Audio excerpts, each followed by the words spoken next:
Maria Santos had no idea that offering shelter to a stranded military pilot during a thunderstorm would lead to the discovery of classified Cold War documents hidden in her late father's barn for 60 years, transforming her from a struggling single mother facing eviction into the guardian of government secrets worth $85 million that would expose one of the most significant cover-ups in American military history.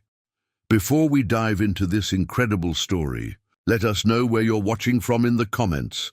And if this story amazes you, make sure you hit that subscribe button, because tomorrow we've got another mind-blowing story that will leave you speechless. At 43 years old, Maria Santos was staring at her fourth consecutive month of missed rent payments that had transformed her family's modest life in rural Montana into a financial nightmare, threatening to cost her the only home her 12-year-old son Diego had ever known. As she sat at her kitchen table on a stormy Tuesday evening in September 2024, surrounded by eviction notices and unpaid bills, Maria was calculating whether she had enough money left to keep the electricity on for another week before the landlord's final deadline arrived in exactly 14 days. The certified letter from Whitefish Property Management lay open beside her coffee cup like a death sentence, its official language reducing 3 years of struggling single motherhood to a series of missed payments and legal procedures. Final notice to quit. The header read in bold red letters, followed by the crushing mathematics of financial failure: $8,400 in accumulated rent debt, $2,100 in late fees over the past 4 months, and exactly 14 days to somehow produce money that Maria knew she didn't have and couldn't possibly earn in time to save their home. Maria's monthly income from her part-time job at the Kalispell Medical Center, where she worked as a night shift medical records clerk, had dropped from $2,800 during the busy winter months to barely $1,900 during the current summer slowdown, while her fixed expenses, rent, utilities, car payment, health insurance, groceries, and Diego's school supplies, continued requiring $3,200 per month, regardless of whether the hospital had enough hours to offer her full-time work. The small ranch house they rented on the outskirts of Whitefish had been their sanctuary for 3 years, ever since Maria had fled an abusive marriage in California with nothing but Diego, 2 suitcases, and $847 in cash saved from hiding grocery money. Over 6 months of planning their escape. The house sat on 5 acres of beautiful Montana grassland, surrounded by the Glacier National Park foothills that reminded Diego of the adventure movies he loved, with enough space for him to ride the used bicycle Maria had bought him for his 10th birthday and to explore the old barn that came with the property. The barn had been Diego's favorite place since they'd moved to Montana, a weathered wooden structure from the 1940s that the previous tenant had used for storing farming equipment, but that Diego had transformed into his personal fortress, complete with comic books, model airplanes, and the telescope Maria had managed to buy him last Christmas when her hours at the hospital had been more consistent. Diego spent most afternoons after school in the barn, doing homework at an old wooden table and building model planes, while listening to aviation podcasts that fed his dream of becoming a pilot someday, completely unaware that beneath the old floorboards and hidden behind false walls, his playground contained secrets that had remained undisturbed for over 60 years. Maria's ex-husband, Carlos Ramirez, had been an abusive alcoholic whose violent temper had finally escalated to the point where Maria feared for both her and Diego's safety. The marriage had started promisingly when Maria was 26 and working as a medical billing specialist. In Riverside, California, Carlos had been charming, attentive, and seemingly stable, working as a construction foreman with steady income and plans for starting a family. But within 2 years of their wedding, Carlos's drinking had transformed him into a completely different person, controlling, paranoid, and increasingly violent whenever he felt challenged or questioned about his behavior.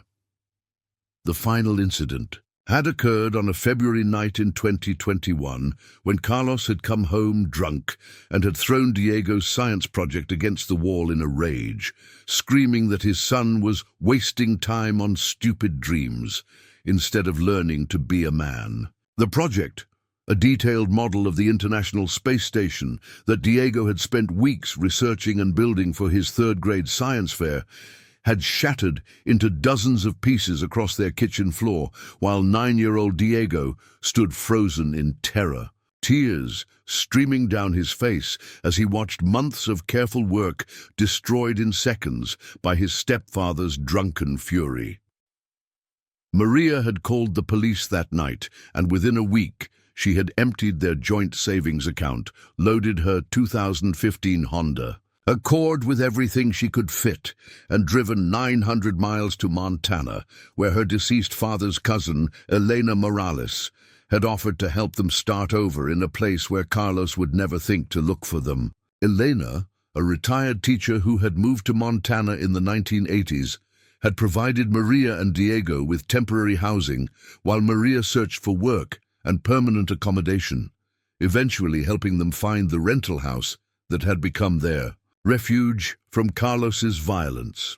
The move to Montana had been both liberation and financial catastrophe.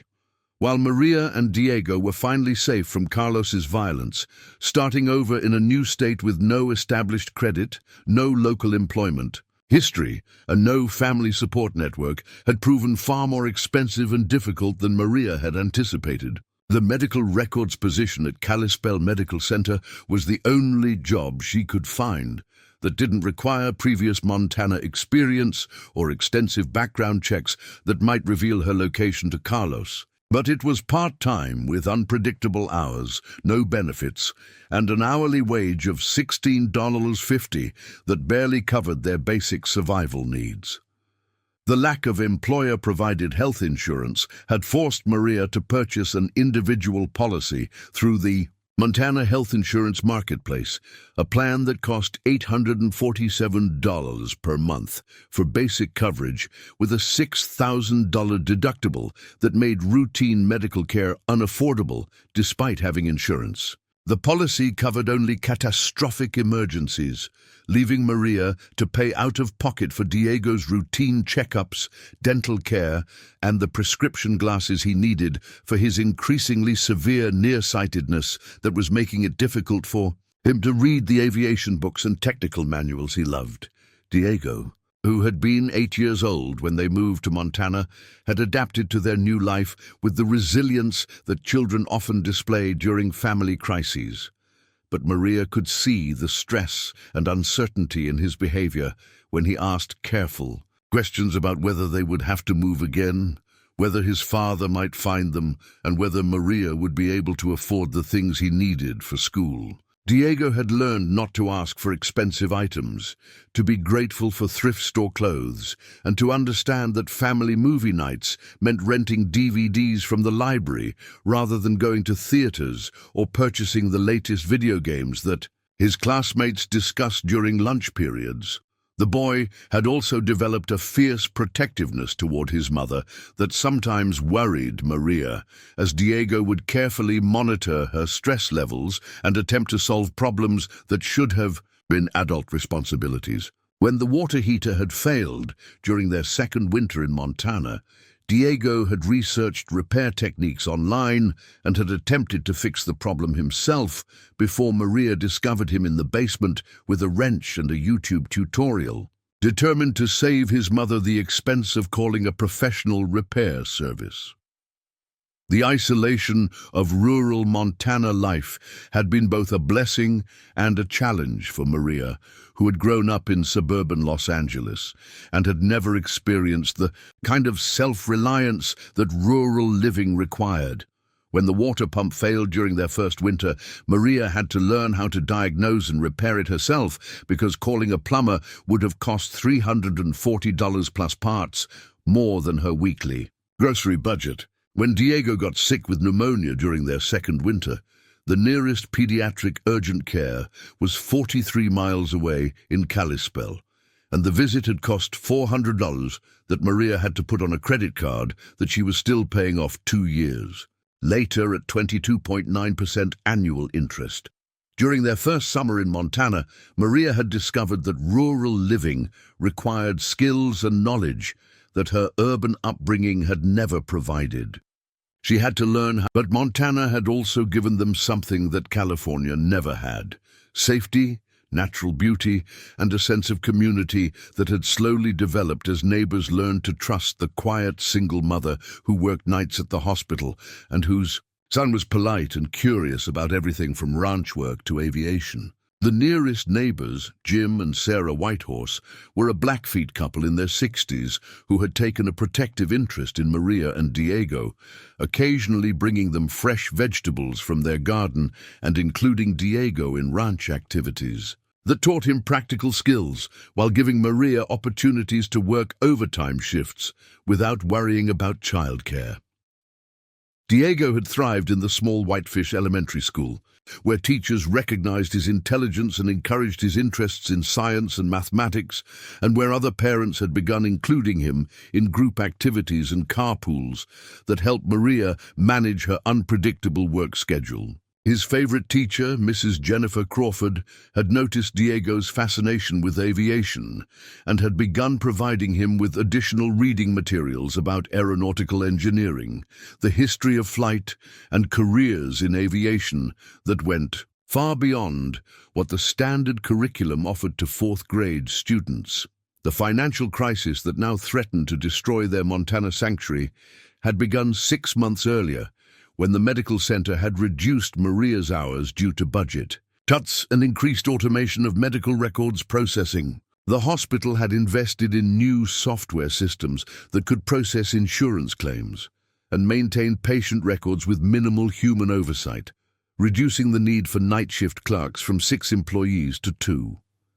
Maria's weekly hours had dropped from 35 to 22, cutting her monthly income by nearly $900 at exactly the same time that their landlord had increased the rent by $200 per month, creating a monthly budget shortfall of $100 that had quickly consumed Maria's minimal savings and forced her into the spiral of debt that now threatened their housing security. The rent increase had been implemented by Whitefish Property Management when they had purchased the house from the original owner, a retired rancher who had been sympathetic to Maria's situation as a single mother and had kept the rent affordable at $1,800 per month for a 4-bedroom house on 5 acres. The new management company had immediately raised the rent to $2,000 per month, explaining that comparable properties in the area were renting for $2,400 to $2,800 per month, and that Maria was still receiving a significant discount compared to market rates. Maria had exhausted every resource available to single mothers in rural Montana, applying for emergency assistance programs through the State Department of Public Health and Human Services, food stamps through the Supplemental Nutrition Assistance Program, housing vouchers through the Montana Board of Housing, and charity support from local churches and non-profit organizations. Most programs had waiting lists of 6 months or longer, required documentation that Maria couldn't provide due to her situation as a domestic violence survivor, or offered amounts so small that they barely covered a week's worth of basic expenses, while doing nothing to address the underlying budget crisis that was consuming her ability to maintain stable housing for Diego. The Montana Emergency Food and Shelter Program had provided Maria with a one-time grant of $340 that had covered utilities for 1 month, but the program was limited to once-per-year assistance and couldn't address her ongoing rent crisis. The Flathead County Community Foundation had placed her on a waiting list for emergency housing assistance that currently had 847 applicants ahead of her, with an estimated wait time of 14 months for families that weren't facing immediate homelessness. The Catholic Charities of Northwest Montana had been able to provide food assistance and winter clothing for Diego, but their emergency financial assistance program had been depleted by increasing demand from families facing similar economic pressures throughout the region. Maria had also attempted to address her crisis by seeking additional employment, but the combination of her night shift schedule at the medical center, her lack of childcare options, and the limited job market in rural Montana had made it nearly impossible to find supplementary income sources that were compatible with her current obligations. The few retail and service jobs available in Whitefish required daytime hours that conflicted with her need to be home when Diego finished school, and the hourly wages offered by most local businesses were insufficient to justify the additional childcare costs that would be required to work multiple jobs. The prospect of losing their Montana home and being forced to return to California, where Carlos might be able to find them through employment records, school enrollments, or social media connections, was creating anxiety symptoms in both Maria and Diego that were affecting their sleep, their appetites, and their ability to function normally in their daily routines. Diego had begun having nightmares about moving again, often waking up at 2 a.m. asking whether they were safe and whether they would have to leave Montana. Maria had developed stress-related headaches that made it difficult to concentrate during her night shifts at the medical center, creating a cycle of decreased job performance that threatened to make her employment situation even more precarious. The psychological impact of chronic financial stress was also affecting Diego's academic performance and social development. His grades had dropped from A's and B's to mostly C's as he struggled to concentrate on schoolwork while worrying about his family's stability. He had stopped participating in school activities that required fees or transportation that Maria couldn't afford, and he had begun declining invitations to friends' birthday parties and social events because he was embarrassed about not being able to afford appropriate gifts or contributions to group activities. Maria's own mental health had deteriorated significantly as the financial crisis had intensified. She had developed insomnia that left her exhausted during her night shifts, digestive problems that made it difficult to eat regular meals, and episodes of panic attacks when she tried to calculate solutions to their financial problems that all seemed to lead to the same impossible conclusion. They were going to lose their home and their safety, and she had no realistic options for preventing that outcome. The barn that Diego loved so much had also become a symbol of everything Maria feared losing. The old wooden structure represented Diego's creativity, his dreams of aviation, and his sense of security in a world that had provided very little stability during his 12 years of life. Diego had spent countless hours in the barn building, model airplanes, reading about famous pilots, and planning his future career as either a commercial airline pilot or an Air Force fighter pilot, depending on which aviation podcast he had listened to most recently. Unbeknownst to either Maria or Diego, the barn had a history that went back much further than the farming equipment storage that had been its most recent use. The structure had been built in 1943 by a rancher named Thomas Mitchell, who had constructed it with hidden compartments and false walls designed to conceal materials and documents that he had been asked to safeguard by his brother, Colonel Robert Mitchell, a U.S. Army Air Force's intelligence officer who had been involved in classified operations during World War II and the early years of the Cold War. Thomas Mitchell had died in 1987 without ever revealing the barn's secrets to anyone, including his own family members who had inherited the property. The subsequent owners had used the barn for conventional storage without ever discovering the hidden compartments that contained documents, photographs, and materials related to classified military operations from the 1940s, 1950s, and 1960s. That would have been of tremendous interest to historians, government officials, and anyone seeking to understand previously unknown aspects of American military and intelligence activities during the early Cold War period. As Maria sat at her kitchen table on this stormy September evening, listening to thunder rolling across the Montana mountains and watching lightning illuminate the barn where Diego was probably reading before bed, she was trying to calculate whether selling her car might generate enough cash to pay the rent debt and buy them a few more months in the home that had become their refuge from a violent past and their foundation for building a safer future. The car, a 2015 Honda Accord with 127,000 miles and several mechanical issues that she couldn't afford to repair, might bring $8,000 to $10,000 if she could find a buyer. But selling it would eliminate her ability to get to work, to take Diego to school, or to access medical care during emergencies. The impossible mathematics of their situation had consumed Maria's thoughts for weeks as she tried to identify any possible combination of actions that could prevent their eviction while maintaining her ability to work and care for Diego. Even if she could somehow raise the $8,400 needed to satisfy the current rent debt, she would still face the same monthly budget shortfall that had created the crisis in the first place, making it likely that she would fall behind on rent again within a few months unless her employment situation improved dramatically. Maria had even considered the possibility of contacting Carlos to ask for financial assistance, but that option carried risks that far outweighed any potential benefits.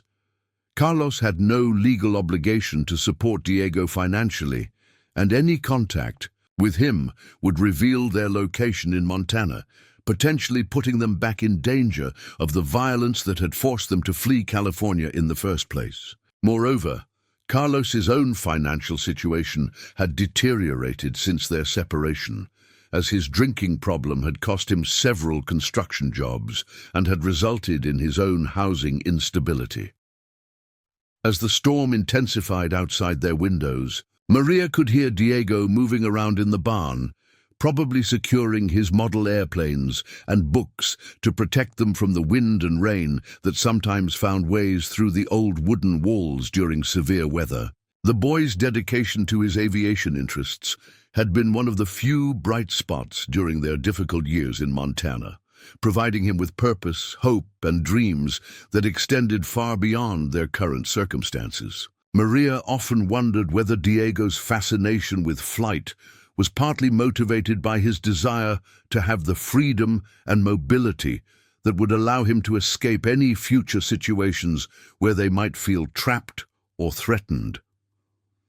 The irony of their situation was not lost on Maria, who had moved to Montana seeking freedom and safety, only to find herself trapped by economic circumstances that seemed to offer no realistic solutions. The state that had provided them with refuge from violence was now the setting for a different kind of crisis that threatened to destroy the stability and security that they had worked so hard to build during their 3 years of rebuilding their lives together.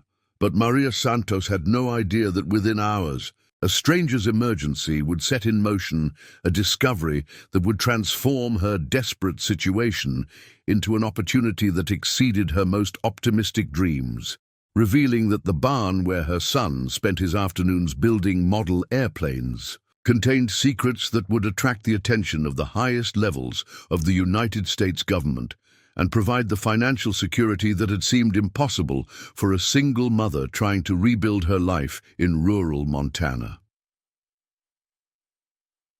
The ranch house that Maria and Diego called home had been built in 1943 by Thomas Mitchell, a third-generation Montana rancher whose family had originally homesteaded the land in 1887 under the provisions of the Dawes Act.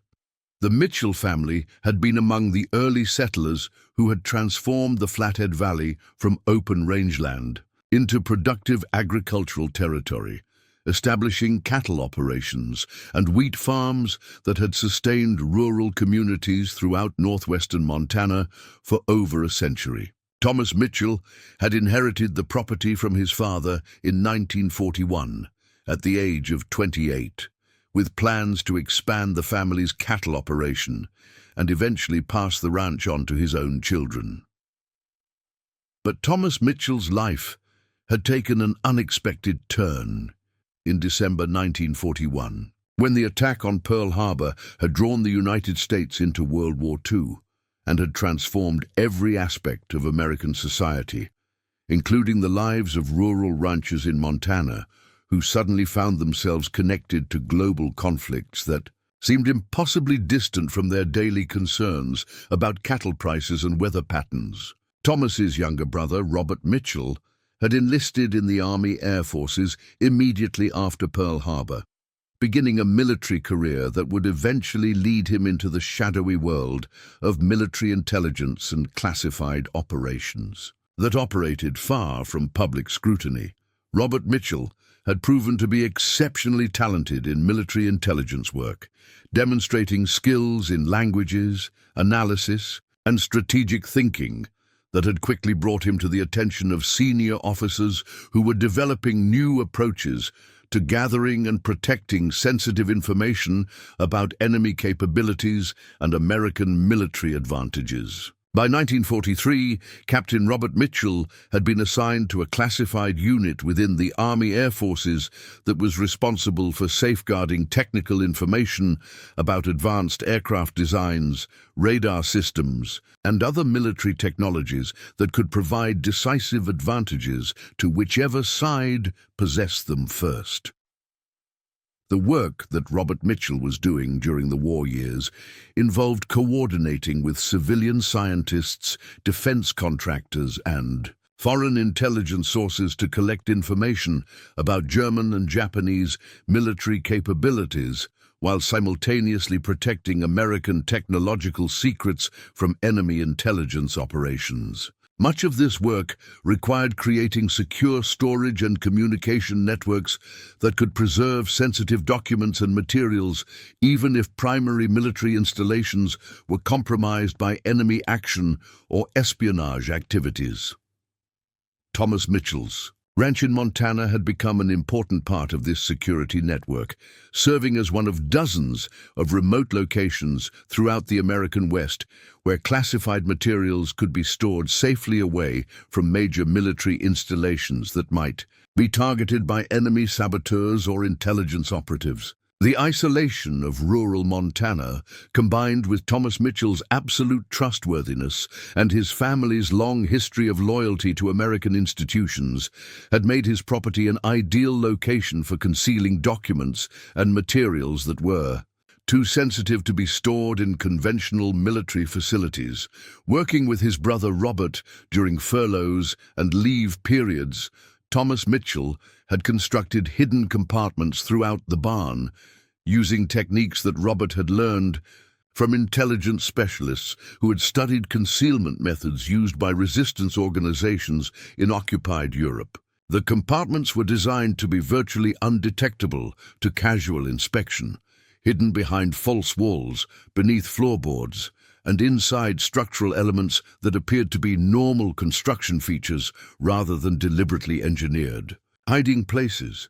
Between 1943 and 1947, Thomas Mitchell had received periodic visits from military couriers who delivered sealed containers of documents, photographs, technical blueprints, and other materials that were stored in the barn's hidden compartments under Robert's supervision. The materials included intelligence reports about German rocket technology, Japanese aircraft designs, Soviet military capabilities, and American research projects related to jet engines, radar systems, and other advanced technologies that were being developed for potential use in the ongoing war and in the tense international situation that was emerging as World War II drew to a close.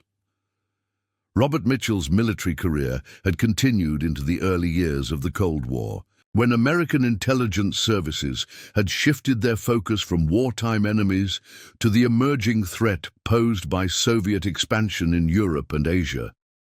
The intelligence materials that were stored in Thomas Mitchell's barn had grown to include documents related to early Cold War operations, including surveillance reports about Soviet nuclear weapons development, intelligence assessments of communist activities in the United States, and technical information about American military capabilities that needed to be protected from Soviet espionage efforts.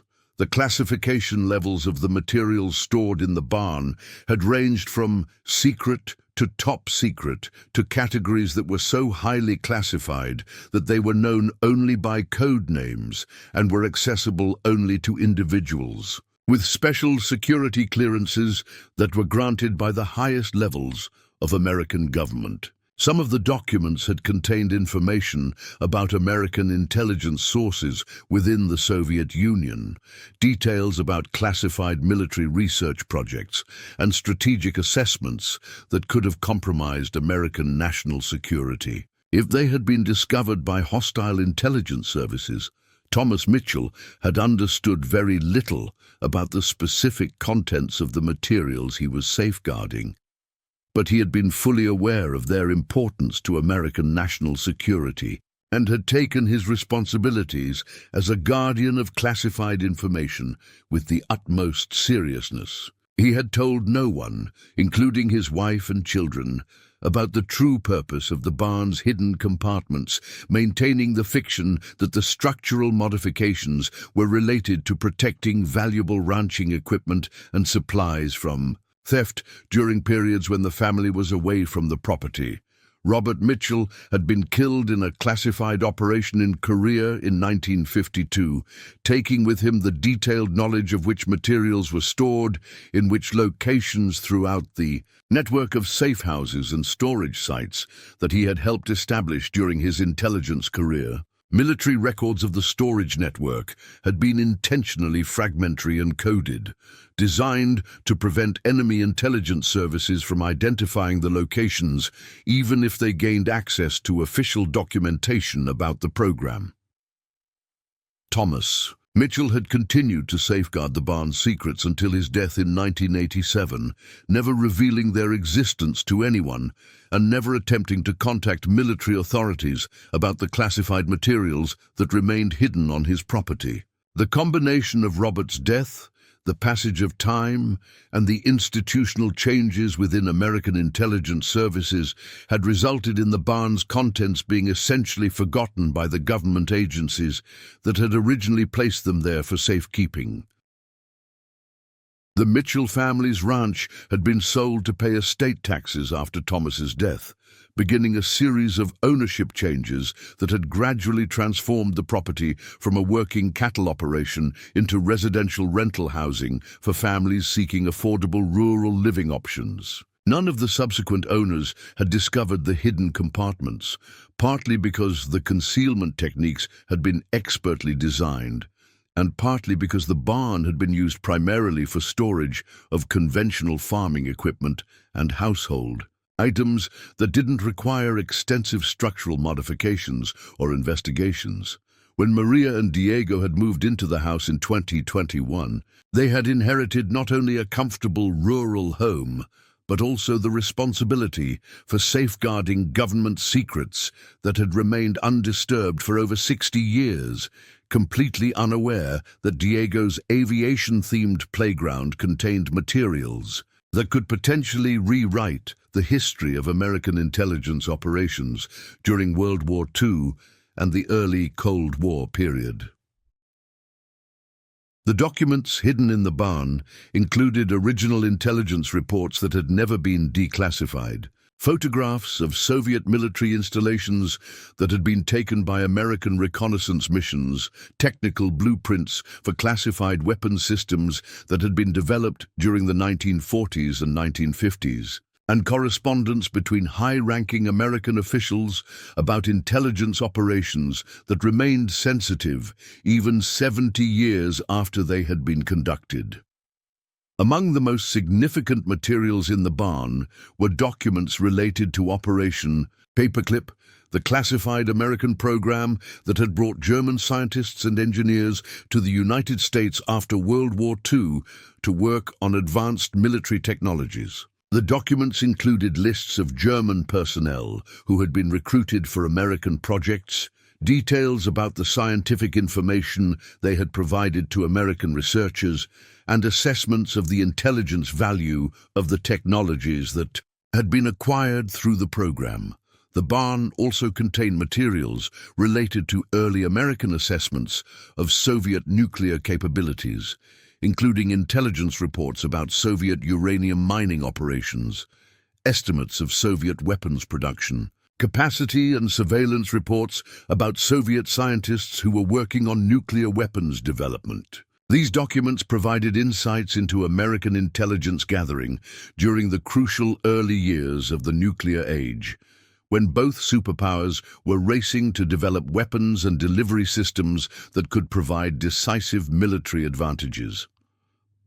Other materials in the barn included documentation of American intelligence operations in Eastern Europe during the late 1940s and early 1950s, when the United States had been working to gather information about Soviet military capabilities and political intentions while supporting resistance movements in countries that had fallen under Soviet influence. The documents included details about American agents who had operated behind the Iron Curtain, intelligence networks that had provided information about Soviet activities, and assessments of the effectiveness of American efforts to counter Soviet expansion. The intelligence materials also included technical documentation about American military research projects that had been classified at the highest levels, including early jet engine designs, radar systems, and guidance technologies for missiles and aircraft. These documents provided detailed information about the scientific and engineering work that had given American forces technological advantages during the Cold War, much of which had remained classified because it continued to have implications for contemporary military capabilities. The financial value of the materials stored in the barn would eventually prove to be enormous, not because the documents themselves could be sold commercially, but because their historical significance would attract the attention of government agencies, academic institutions, and private collectors who specialized in military history and intelligence research. The government's interest in recovering and properly securing the classified materials would lead to compensation for Maria and Diego that would far exceed any amount they could have imagined, while the historical value of the documents would create opportunities for research partnerships and educational programs that would provide ongoing income for decades to come. But perhaps more importantly, the discovery of the classified materials would demonstrate that Maria and Diego's rural Montana home was connected to some of the most significant events in American history, transforming their understanding of their place in the world and their relationship to the broader story of American national security and international relations during the 20th century.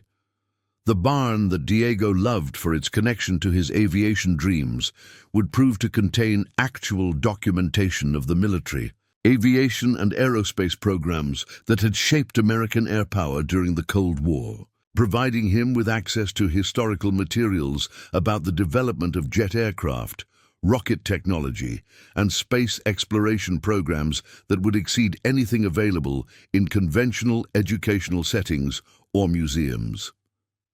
For Maria, the discovery would represent not just financial salvation, but validation that her family's struggles and sacrifices had led them to a place where they could contribute to preserving and understanding important aspects of American history, transforming her identity from a struggling single mother into a guardian of national treasures that required protection and stewardship for future generations. The storm that was building outside their windows on this September evening in 2024 would soon bring more than rain and lightning to their rural Montana home. Within hours, the weather would deliver a stranger whose emergency needs would set in motion the discovery of secrets that had been waiting in their barn for over 60 years. Secrets that would transform their desperate financial situation into an opportunity to become partners with the United States government in preserving and studying some of the most important classified documents in American intelligence history. The legacy of Thomas and Robert Mitchell, two brothers who had served their country during World War II and the early Cold War, was about to be discovered by a 12-year-old boy whose dreams of aviation would be enhanced beyond anything he could have imagined by access to historical documents about the development of American air power. The sacrifice and dedication of the Mitchell brothers, who had risked their lives and careers to protect American national security, would finally be recognized and honored through the family that had unknowingly inherited their responsibility for safeguarding the materials they had hidden so carefully decades earlier. Maria and Diego Santos were about to discover that their rural Montana home was not just a refuge from a violent past and a foundation for building a safer future, but a repository of American history that would connect them to the broader story of how the United States had navigated the challenges of global conflict and international competition during the most dangerous and uncertain period of the 20th century. It was 9:47 p.m. on that stormy Tuesday evening when the sound of a struggling aircraft engine first penetrated the thunder and rain that had been battering the Flathead Valley for the past 3 hours. Maria was still sitting at her kitchen table, surrounded by bills and eviction notices, when she heard what sounded like a small plane flying unusually low over their property, the engine sputtering and missing in a way that suggested serious mechanical problems. Living in rural Montana, Maria had become accustomed to the occasional private aircraft that used the valley as a navigation corridor between larger airports, but this plane sounded different, distressed, struggling, and dangerously close to the ground. The engine noise grew louder and more erratic as the aircraft passed directly over their house, followed by an ominous silence that lasted for approximately 30 seconds before being broken by the unmistakable sound of metal hitting earth somewhere in the darkness beyond their property line. Maria's first instinct was to call 911, but her experience with rural emergency services had taught her that response times could be 45 minutes or longer during severe weather conditions, and whoever had just crashed might need immediate assistance that could make the difference between life and death. Maria grabbed a flashlight, pulled on her rain jacket, and stepped out into the storm to investigate the crash site. The wind was howling across the Montana grassland at sustained speeds of 35 to 40 miles per hour, with gusts strong enough to knock her off balance as she walked toward the area where she had heard the impact. The rain was falling in sheets that made it almost impossible to see more than 20 feet in any direction, and the lightning strikes were occurring frequently enough to create intermittent illumination that revealed the terrain in stark, dramatic snapshots.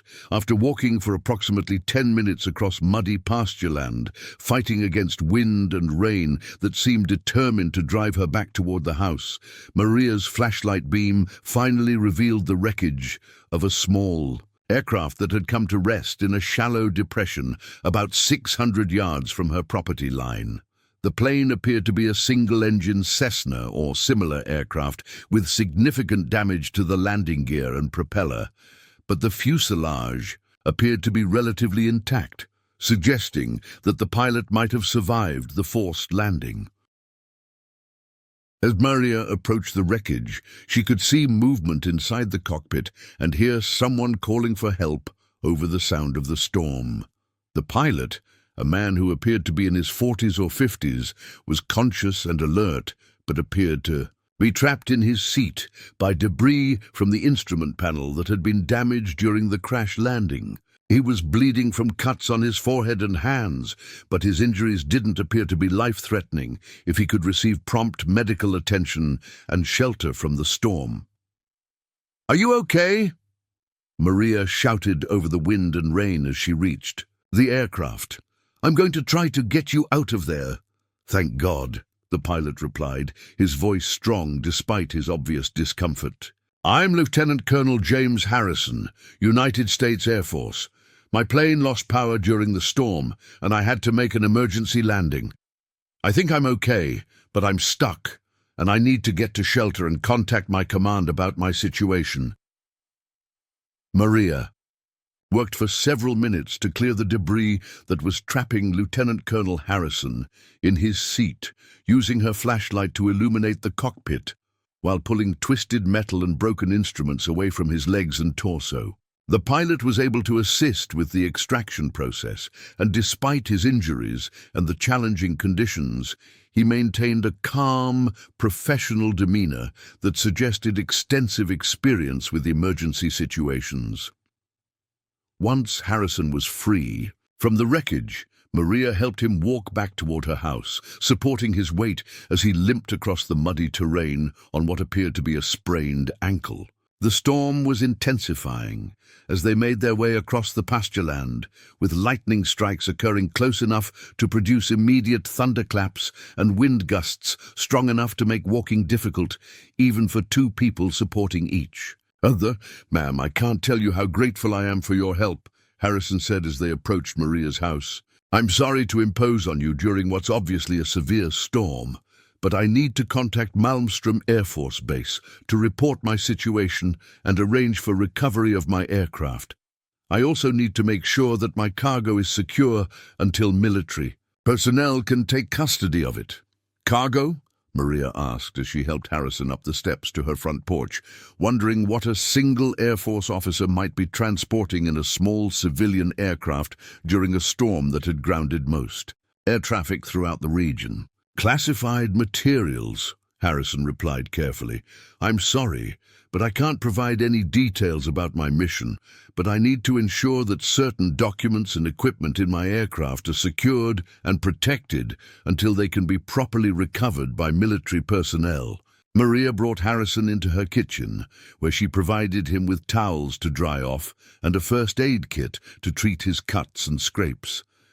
As she helped him clean his wounds and assess his injuries, she learned that Lieutenant Colonel Harrison was a career Air Force officer who specialized in transporting classified materials and sensitive equipment between military installations throughout the western United States. His flight from Malmstrom Air Force Base in Great Falls, Montana, to Mountain Home Air Force Base in Idaho had been diverted by the storm, and his aircraft had lost power due to what appeared to be weather-related electrical problems. I need to use your telephone to contact my command, Harrison said after Maria had finished treating his injuries. They need to know about my situation immediately, and they'll need to dispatch security personnel to protect my cargo until it can be recovered. Maria provided Harrison with access to her landline telephone, and she listened to one side of a conversation that was obviously being conducted with military personnel who were familiar with protocols for dealing with aircraft emergencies involving unclassified materials. Harrison provided his location coordinates, described his condition and the extent of aircraft damage, and requested immediate dispatch of security and recovery teams to safeguard his cargo. Sir, I understand the weather conditions, Harrison said into the telephone, but I have materials on board that cannot be left unsecured overnight. I need a security team here as soon as conditions permit, even if aircraft recovery has to wait until tomorrow. Yes, sir, I understand. I'll maintain security of the materials until your team arrives. After completing his call to Malmstrom Air Force Base, Harrison explained to Maria that military security personnel would be arriving as soon as weather conditions permitted, probably within 4 to 6 hours, to establish a security perimeter around his aircraft and to take custody of the classified materials he had been transporting. He also mentioned that aircraft recovery specialists would arrive the following day to assess the damage and determine whether the plane could be repaired on site or would need to be transported to a maintenance facility. Mrs. Harrison began, realizing that he hadn't learned his rescuer's name during the emergency. Santos, Maria Santos, and this is my son, Diego, Maria replied, as Diego emerged from his bedroom, awakened by the commotion and curious about the stranger in their kitchen. Diego's eyes immediately lit up when he saw Harrison's Air Force flight suit and heard that he was a military pilot. The 12-year-old had been fascinated by aviation for years, and meeting an actual Air Force officer was like encountering a celebrity from his favorite adventure movies and aviation documentaries. "Are you really an Air Force pilot?" Diego asked excitedly. "What kind of planes do you fly? Have you ever flown fighters? Do you know about the new F-35 Lightning? I've been reading about military aviation, and I want to be a pilot someday." Harrison smiled at Diego's enthusiasm, recognizing the genuine passion for aviation that reminded him of his own childhood fascination with flight. "I fly transport aircraft mostly," Harrison replied. "But I've had training in fighters, and I've been flying for the Air Force for 22 years. What kind of aviation are you most interested in?"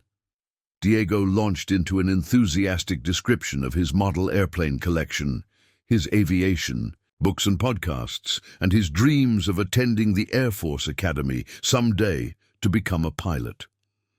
Harrison listened patiently to Diego's questions and comments, answering them with the kind of detailed technical information that only comes from extensive professional experience with military aviation. "You know, Diego," Harrison said after listening to the boy's aviation interests for several minutes, "I have some materials in my aircraft that might interest you. Once the security team arrives and we get everything sorted out, maybe I can show you some technical manuals and documents about military aviation that aren't available to the general public." Maria watched the interaction between Harrison and Diego with mixed emotions. She was grateful that the Air Force officer was taking time to encourage her son's interests, but she was also conscious of the fact that their family's financial crisis might soon force them to leave Montana, making it unlikely that Diego would have opportunities to pursue his aviation dreams through connections with military personnel or specialized educational programs. "Lieutenant Colonel Harrison," Maria said carefully, "I need to tell you that Diego and I are facing some personal challenges right now. We may not be living here much longer, so I don't want Diego to get too excited about opportunities that might not be available to him." Harrison looked at Maria with the kind of perceptive attention that suggested experience with evaluating people and situations quickly and accurately. "What kind of challenges, if you don't mind me asking?" Maria found herself explaining their financial situation to this stranger who had crashed into their lives during a storm. Perhaps because his calm, professional demeanor and obvious concern for Diego's interests made him seem trustworthy, or perhaps because the stress of their crisis had created a need to share their burden with someone who might understand the complexities of their situation. "We're facing eviction in 2 weeks," Maria said. "I work part-time at the medical center, but it's not enough to cover our expenses, and I haven't been able to find additional employment that's compatible with Diego's school schedule and my current work hours. We've applied for every assistance program available, but most have waiting lists or requirements that we can't meet."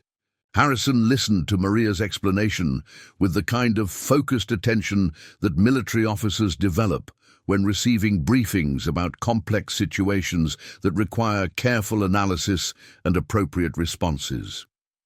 When Maria had finished describing their circumstances, Harrison was quiet for several moments, apparently considering information that he hadn't shared with them. "Maria," Harrison said finally, "I want you to know that what you've done tonight, rescuing me from that crash, providing medical attention and shelter, helping me contact my command, this represents exactly the kind of citizenship and character that our country depends on. People like you and Diego are why those of us in the military serve, and I want to make sure that your kindness is recognized and rewarded appropriately." Harrison paused, seeming to weigh his words carefully before continuing. "I can't make any promises, but I want you to know that the Air Force has programs for recognizing civilian assistance during military operations, and what happened tonight definitely qualifies as civilian assistance. There may be ways that my command can provide assistance to families who have helped military personnel during emergencies. Maria thanked Harrison for his concern, but didn't allow herself to believe that military recognition programs could solve their immediate financial crisis. Her experience with bureaucratic assistance had taught her to be skeptical of promises about help that might be available through official channels, especially when those promises came from well-meaning people who might not fully understand the complexities of her situation. As the storm continued to rage outside, Harrison spent the next 2 hours sharing stories about his military career and aviation experiences with Diego, who absorbed every detail about flight training, aircraft specifications, and military operations with the kind of intense focus that suggested a genuine calling rather than casual interest. Harrison also asked detailed questions about Diego's model aircraft, his understanding of aerodynamics, and his knowledge of aviation history, clearly impressed by the depth of the boy's self-directed learning. "Diego," Harrison said as midnight approached, "you have the kind of passion and knowledge that make excellent pilots. If you're serious about pursuing military aviation, I'd be happy to provide information about Air Force Academy preparation programs, ROTC scholarships, and other opportunities that could help you achieve your goals." Harrison also spent considerable time talking with Maria about her work experience, her background in medical records management, and her interest in finding stable employment that could provide adequate income for her family's needs. His questions were careful and respectful, but Maria could sense that he was evaluating her situation with the kind of systematic analysis that military officers apply to complex problems requiring innovative solutions. "Maria," Harrison said, during a lull in their conversation, "I want to ask you something that might seem unusual.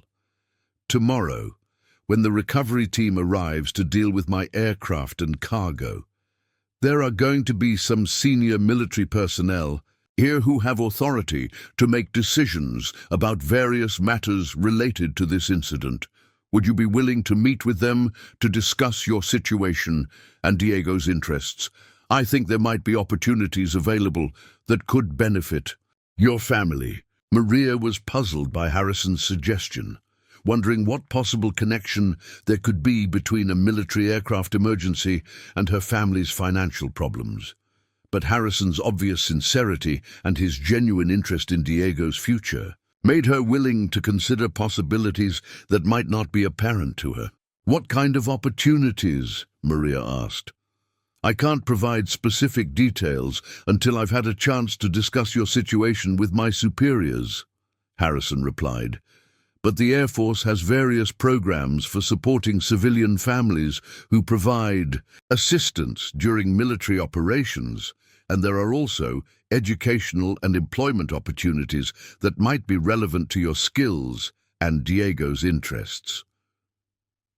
At 2:15 a.m., Harrison received a call from Malmstrom Air Force Base informing him that weather conditions had improved enough to permit helicopter transport of security personnel to his crash site. Within 30 minutes, Maria could hear the sound of military helicopters approaching their property, and soon afterward, Harrison's telephone was ringing with updates from the security team that had established a perimeter around his aircraft.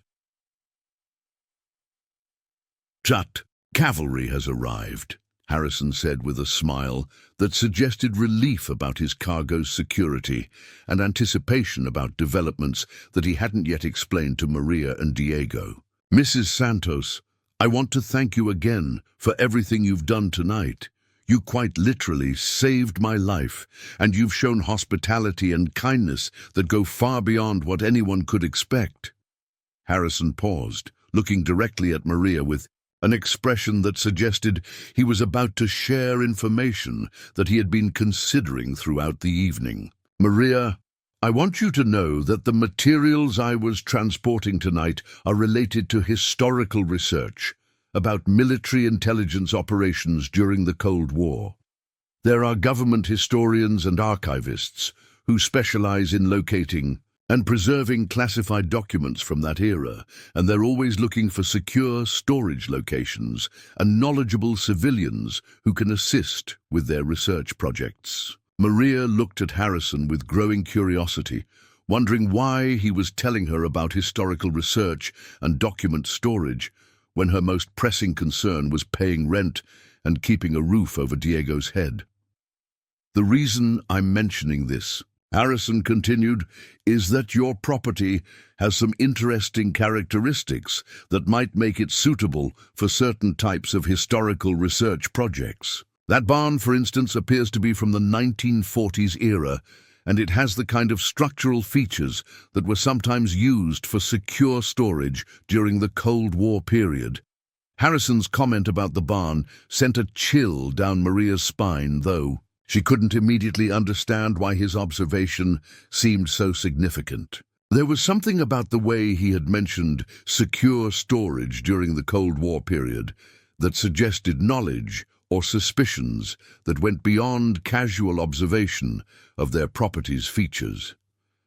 "Lieutenant Colonel Harrison," Maria said carefully, "are you suggesting that our barn might have been used for some kind of military purpose during the Cold War?" Harrison studied Maria's face for several seconds before responding, apparently weighing how much information he should share before consulting with his superiors. "Maria, I'm not suggesting anything specific at this point, but I will say that military historians are currently working to locate Cold War storage sites that may contain classified documents that need to be properly preserved and studied. If your property has any connection to Cold War military activities, that could represent significant opportunities for your family, both financially and educationally." As dawn approached and the storm finally began to subside, Maria found herself contemplating the possibility that Lieutenant Colonel Harrison's emergency landing might have been more than just a random accident that had brought a stranger into their lives during their hour of greatest need. The Air Force officer's questions about their barn, his comments about historical research, and his obvious interest in their financial situation suggested connections and possibilities that Maria didn't yet understand, but that filled her with a mixture of excitement and apprehension about what the coming day might bring. Diego had fallen asleep on the living room couch, surrounded by aviation books and technical manuals that Harrison had retrieved from his aircraft once the security team had arrived. The boy's peaceful expression reflected dreams that probably involved fighter jets and Air Force Academy training, blissfully unaware that his mother was beginning to suspect that their rural Montana home might be connected to historical events and government secrets that would transform their understanding of their place in the world. As Maria watched the sun rise over the Montana mountains, illuminating a landscape that the storm had washed clean and left sparkling with morning dew, she realized that Lieutenant Colonel James Harrison's forced landing might represent the answer to prayers she had been afraid to voice, bringing not just rescue from their immediate crisis, but opportunities for service and purpose that exceeded anything she could have imagined for herself and Diego in their rural sanctuary that was about to reveal secrets that had been waiting over 60 years to be discovered. The next morning brought a level of military activity to Maria's rural Montana property that transformed their quiet ranch house into what appeared to be a temporary command center for a significant government operation. At 7:30 a.m., Maria was awakened by the sound of multiple helicopters approaching from the direction of Malmstrom Air Force Base, followed by the arrival of several black SUVs that had somehow navigated the muddy rural roads despite the previous night's severe weather conditions. Lieutenant Colonel Harrison, who had spent the night on Maria's living room couch after insisting that he didn't want to impose by taking Diego's bedroom, was already awake and dressed in a fresh uniform that had been delivered by the overnight security team. He was standing at the kitchen window, observing the arrival of what appeared to be senior military officials, whose presence suggested that his emergency landing had attracted attention from much higher levels of the Air Force command structure than would normally be involved in a routine aircraft recovery operation. "Maria," Harrison said, as she joined him at the window, "I want to prepare you for what's about to happen. The officers who are arriving this morning include some very senior people who have authority to make decisions about matters that go far beyond recovering my aircraft. I think you're about to learn some things about your property that are going to change your life significantly." Diego had also awakened to the sound of military activity, and he was practically vibrating with excitement as he watched Air Force personnel establishing what appeared to be a secure perimeter around their property. The 12-year-old had never seen real military operations before, and the presence of helicopters, armed security personnel, and senior officers was like watching his favorite adventure movies come to life in his own backyard. At 8:15 a.m., Lieutenant Colonel Harrison received a call instructing him to escort Maria and Diego to a meeting with the senior officers who had arrived to debrief him about his emergency landing and to discuss matters related to his classified cargo. Harrison's expression, as he prepared for the meeting, suggested that he knew more about the purpose of the visit than he had revealed to Maria, and his obvious anticipation indicated that the next few hours would involve revelations that would have profound implications for her family's future. The meeting took place in Maria's living room, which had been temporarily converted into a secure briefing area by Air Force communications specialists who had established encrypted telephone and computer connections with various military installations and government agencies. The senior officers present included Colonel Patricia Reeves, the commanding officer of the 341st Missile Wing at Malmstrom Air Force Base, and Dr. Michael Chen, a civilian historian and archivist who specialized in Cold War military intelligence documents for the Department of Defense. "Mrs. Santos," Colonel Reeves began, after introductions had been completed, "first, I want to thank you personally for the assistance you provided to Lieutenant Colonel Harrison last night. Your quick response and willingness to help during dangerous conditions quite possibly saved his life, and your hospitality demonstrated the kind of citizenship that represents the best of American values." Colonel Reeves paused, consulting notes that suggested this meeting had been planned and prepared rather than improvised in response to Harrison's emergency landing. "Mrs. Santos, the reason we're here today involves more than just recovering Lieutenant Colonel Harrison's aircraft and cargo. Based on our preliminary research about your property, we believe that your ranch may be connected to classified military activities that took place during the Cold War period, and we need to discuss the implications of that possibility with you and your son." Dr. Chen stepped forward, carrying a briefcase filled with historical documents, photographs, and maps that appeared to be related to military operations from several decades earlier. "Mrs. Santos, we have reason to believe that your property was used as a secure storage site for classified military documents during the 1940s and 1950s, as part of a network of civilian locations that were established to safeguard sensitive materials away from primary military installations." Dr. Chen spread several maps and photographs on Maria's coffee table, pointing to aerial reconnaissance images that showed her property as it had appeared during different time periods over the past 70 years.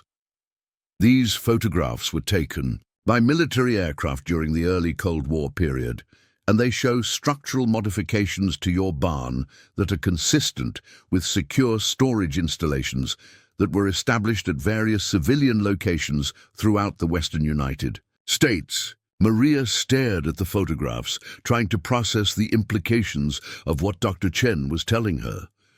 The barn that Diego used as his aviation-themed playground had apparently been modified during the 1940s to serve as a hiding place for government secrets, and those secrets might still be hidden somewhere on her property after more than 60 years. Are you saying that there are classified documents hidden in our barn? Maria asked, her voice reflecting a mixture of disbelief and growing excitement about possibilities she was only beginning to understand. That's exactly what we're saying, Colonel Reeves replied. Our records indicate that this property was used as storage site designation Tango 77 between 1943 and 1952, under the supervision of Captain Robert Mitchell, an Army Air Force's intelligence officer who was killed in Korea before he could provide detailed information about the specific materials that were stored here. Dr. Chen opened a folder containing photocopied documents that appeared to be military records from the Cold War period. Mrs. Santos, based on our research, your barn may contain original classified documents related to Operation Paperclip, early Soviet nuclear weapons assessments, and intelligence reports about Cold War operations in Eastern Europe. These materials have never been declassified, and their historical value is essentially incalculable. Diego, who had been listening to the conversation with wide-eyed fascination, suddenly spoke up with the kind of insight that sometimes comes from children who haven't yet learned to suppress their intuitive understanding of complex situations. Mum, remember when I was exploring the barn last month, and I found those loose floorboards in the back corner? And remember how I told you that some of the walls sounded hollow when I knocked on them? The military officials exchanged glances that suggested Diego's observations were significant confirmation of their suspicions about the barn's hidden compartments. Colonel Reeves leaned forward with obvious interest in what the 12-year-old might have discovered during his informal explorations of the property. Diego, Colonel Reeves said, can you show us exactly where you found those loose floorboards and hollow-sounding walls? This information could be very important for helping us understand what materials might be stored in your barn. Diego nodded, enthusiastically, clearly excited about the possibility that his casual explorations might have uncovered something important enough to attract the attention of senior Air Force officers. I can show you everything. I've been in every part of that barn, and I know where all the weird structural stuff is located. Dr. Chen explained that the discovery and recovery of Cold War classified documents would require careful coordination between multiple government agencies, including the Department of Defense, the Central Intelligence Agency, and the National Archives, all of which had interests in preserving and studying materials from that era. The process would involve systematic excavation and documentation of any hidden compartments, followed by careful analysis and classification of whatever materials were recovered. Mrs. Santos, Dr. Chen continued, what we're describing would represent one of the most significant discoveries of Cold War materials in recent history. The government agencies involved would need to establish a long-term research partnership with your family, involving substantial compensation for exclusive access to your property and ongoing payments for your cooperation with historical research projects. Colonel Reeves provided Maria with preliminary information about the financial arrangements that would be involved in such a partnership. Mrs. Santos, based on the potential significance of what we expect to find in your barn, the Department of Defense would be prepared to offer immediate compensation of approximately $150,000 for exclusive research access, followed by annual payments of $75,000 to $100,000 for as long as the research project continues, which could be 10 years or longer. Maria felt like she was experiencing an out-of-body experience as she tried to process the information that senior military officials were providing about her family's desperate financial situation being transformed into an opportunity for long-term financial security through partnership with government agencies studying Cold War history. The amounts being discussed would not only solve their immediate eviction crisis, but provide stable income that would allow Diego to pursue his education and aviation dreams without the constant stress of financial uncertainty. But the military officials were not finished with their revelations about the opportunities that would be available to Maria's family through partnership with the Classified Document Research Project. Dr. Chen explained that the discovery of significant Cold War materials would also create educational opportunities for Diego that would far exceed anything available through conventional academic programs. Diego, Dr. Chen said, if our assessment proves correct, you would have access to historical materials about military aviation, aerospace development, and intelligence operations that aren't available anywhere else in the world. You would essentially become a student researcher on one of the most important historical projects in recent memory, with opportunities for mentorship by leading experts in military history and aerospace technology. Dr. Chen also mentioned that the research project would involve collaboration with multiple universities, aerospace contractors, and government agencies, creating networking opportunities and educational pathways that could lead directly to prestigious scholarship programs, military academy appointments, and careers in aerospace engineering or military intelligence. Colonel Reeves addressed the more immediate practical concerns that were weighing on Maria's mind as she tried to understand the implications of what she was being told. Mrs. Santos, I want to assure you that accepting partnership with this research project would not require you to give up control of your property or to relocate your family. You would remain the primary residence of this property, with government personnel visiting periodically to conduct research activities, but your daily life and Diego's education would continue in the community where you've established your home. The Colonel also explained that the research partnership would include provisions for enhanced security and privacy protection for Maria's family, recognizing that their involvement in classified document research might create unique safety considerations that would require professional attention from government security specialists. However, Colonel Reeves continued, before we can finalize any agreements or make any definitive commitments, we need to verify that the materials we expect to find are actually present in your barn.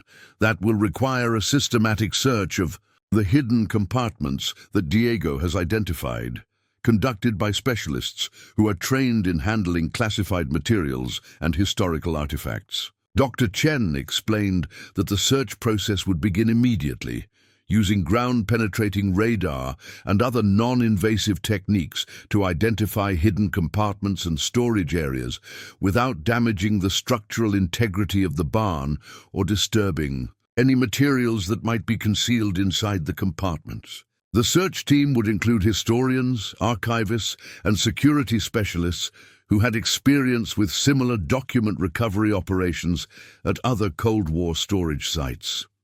The search process should take approximately 4 to 6 hours, Dr.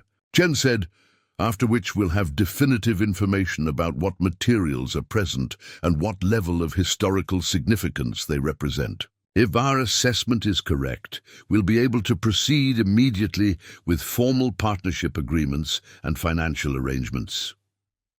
As the military officials prepared to begin their systematic search of the barn, Maria found herself struggling to believe that the financial crisis that had seemed insurmountable just 24 hours earlier was about to be resolved through the discovery of government secrets that had been hidden in Diego's playground for over 60 years. The transformation seemed too dramatic and too convenient to be real, but the professionalism and obvious expertise of the military personnel involved suggested that this was indeed a legitimate government operation with the potential to change her family's life in ways she had never imagined possible. Diego was practically bouncing with excitement as he prepared to lead the search team to the areas of the barn where he had noticed unusual structural features during his informal explorations. The 12-year-old's enthusiasm was infectious, and even the serious military officials seemed caught up in the anticipation of what they might discover in the hidden compartments that had remained sealed for decades. Lieutenant Colonel Harrison, who had been observing the briefing with obvious satisfaction, approached Maria as the search team prepared to move to the barn. "Maria," he said, "I want you to know that what's happening here today is not a coincidence. The Air Force has been searching for Cold War storage sites like yours for several years, and my emergency landing last night provided the opportunity we needed to approach you about the historical significance of your property." Harrison's revelation that his presence was not entirely accidental added another layer of complexity to Maria's understanding of the morning's events, but it also reinforced her growing confidence that the opportunities being presented to her family were legitimate and substantial enough to warrant the attention of senior military officials and government historians. As the search team entered the barn, with Diego serving as their enthusiastic guide, Maria stood in her kitchen, watching through the window as her son's dreams of aviation and military service intersected with government secrets that had been waiting decades to be discovered. The boy who had spent countless hours in that barn-building model airplanes and dreaming of flight was about to become the key to unlocking historical treasures that would transform both his educational opportunities and his family's financial security. The systematic destruction of their peaceful rural life was about to be replaced by opportunities that would connect them to some of the most significant events in American history, transforming their identity from struggling single-parent family to partners with the United States government in preserving and studying materials that could reshape understanding of Cold War intelligence operations and military technology development. Maria. Santos was about to discover that sometimes salvation comes in forms that are so unexpected and so extraordinary that they seem like fiction, but that represent genuine opportunities for families who find themselves in the right place at the right time with the right combination of character, courage, and willingness to embrace possibilities that exceed their most optimistic dreams about what life might offer to people who choose kindness over self-interest when strangers need help during storms. The search of the barn began at 10:30 a.m. with a level of systematic precision that transformed Diego's childhood playground into what appeared to be an archaeological excavation site, supervised by government specialists who treated every structural element as potentially significant historical evidence. The search team included Dr. Sarah Martinez, a Department of Defense historian who specialized in Cold War document recovery, Technical Sergeant Robert Kim, an Air Force explosive specialist trained in safely accessing concealed compartments, and Agent Jennifer Walsh from the Defense Intelligence Agency, whose expertise in classified material handling would be crucial if significant documents were discovered. Diego served as the enthusiastic guide for the search team, leading them to every area of the barn where he had noticed unusual structural features during his years of informal exploration. His detailed knowledge of the building's quirks and anomalies proved invaluable to the specialists, who quickly realized that the 12-year-old's casual observations had identified virtually every location where hidden compartments were likely to be found. "Over here," Diego said, pointing to a section of the barn's western wall where he had always noticed that the wood sounded different when he knocked on it. "This whole area sounds hollow, like there's empty space behind the boards. And down here," he continued, kneeling beside a section of flooring in the barn's northwest corner, "these floorboards have always been loose, and they move when you step on them." Dr. Martinez examined the areas that Diego had identified, using handheld ground-penetrating radar equipment to confirm the presence of concealed spaces behind the walls and beneath the flooring. Her equipment immediately detected multiple hidden compartments that appeared to contain objects with densities consistent with boxes of documents, metal containers, and other materials that had been deliberately concealed during the barn's construction or modification. Diego, Dr. Martinez said as she reviewed the radar readings, "Your observations are remarkably accurate. We're detecting at least 6 separate hidden compartments in the locations you've identified, and some of them appear to contain substantial quantities of materials that have been undisturbed for decades." Technical Sergeant Kim began the delicate process of accessing the hidden compartments, using specialized tools and techniques designed to preserve both the structural integrity of the concealment systems and the condition of whatever materials might be stored inside them. The first compartment he opened was located behind a false wall panel that had been expertly constructed to appear identical to the surrounding wooden structure. But that could be removed by manipulating a concealed mechanical latch system. The compartment revealed by removing the false wall panel contained 12 metal document cases, each sealed with wax and marked with military classification stamps and handling instructions from the 1940s and 1950s. The cases appeared to be in excellent condition, protected from moisture and temperature fluctuations by the barn's construction and by the airtight sealing systems that had been used to preserve their contents for over 60 years. Agent Walsh carefully photographed each document case before removing it from the hidden compartment, documenting the original storage arrangement and the condition of the materials for the official record that would be required for proper handling of classified government property. Her preliminary examination of the classification markings indicated that the materials included documents classified at the top secret level and above, with some bearing code names and handling restrictions that suggested extraordinarily sensitive intelligence information. "Mrs. Santos," Agent Walsh said, as she completed her initial documentation of the first compartment's contents, "what we're finding here represents some of the most significant Cold War intelligence materials that have been recovered in recent years. These document cases contain information that could provide unprecedented insights into American intelligence operations during the most dangerous period of the 20th century." The second hidden compartment, located beneath loose floorboards, in the area where Diego had noticed unusual movement when walking across the barn, contained an even more remarkable collection of materials. Technical Sergeant Kim's careful removal of the concealed flooring revealed a waterproof vault that had been constructed below ground level, containing not only document cases, but also photographic materials, technical equipment, and what appeared to be examples of Soviet military hardware that had been acquired through intelligence operations. Dr. Martinez's examination of the photographic materials revealed hundreds of reconnaissance photographs of Soviet military installations, weapon systems, and personnel that had apparently been taken by American intelligence operatives during the early Cold War period.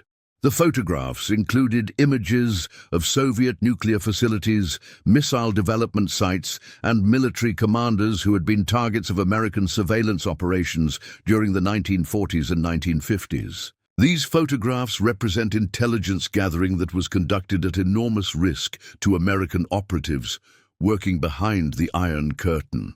Dr. Martinez explained to Maria and Diego, who were observing the search process with growing amazement at the scope and significance of what was being discovered in their barn. Some of these images show Soviet facilities and personnel that have never been documented in declassified materials, providing insights into Soviet capabilities and intentions that could reshape our understanding of early Cold War dynamics. The technical equipment found in the underground vault included early versions of surveillance devices, communication equipment, and document reproduction technology that had been developed specifically for intelligence operations during the Cold War. The equipment represented cutting-edge technology from the 1940s and 1950s, much of which had remained classified because it revealed American intelligence capabilities that could still have implications for contemporary operations. Technical Sergeant Kim's examination of the Soviet military hardware found in the vault revealed that it included weapons, communication devices, and technical components that had been acquired through intelligence operations and brought to the United States for analysis by American military scientists and engineers. The hardware represented some of the earliest examples of Soviet military technology that had been available to American researchers, providing insights into Soviet capabilities that had been crucial for American military planning during the Cold War. This material represents intelligence gathering that was conducted by American operatives who risked their lives to provide information that helped protect American national security during the most dangerous period in our nation's history. Agent Walsh explained as she continued documenting the vault's contents. The people who collected this intelligence and the people who safeguarded it here in your barn were heroes whose contributions to American security have never been fully recognized or appreciated.